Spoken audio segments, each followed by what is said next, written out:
Hello guys, in this video, I will show you how to use Autotune in OBS Studio in a simple way.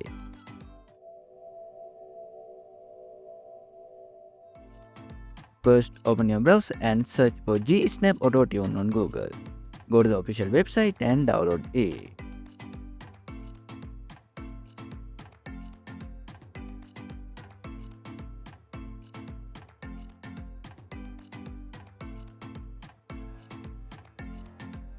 Once it's downloaded, open this PC and go to your program files. Then open common files. In here, create a new folder and name it VST2 if you don't already have one. After that, extract the GSnap files into this folder.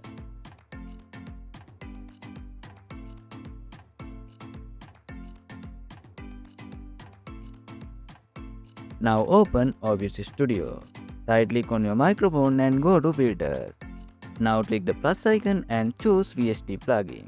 In the drop-down menu, select GSnap and open it. From there, you can choose your scale and adjust your voice using the settings available. That's it. I hope this video helped you. If it did, don't forget to like and subscribe. Thanks for watching.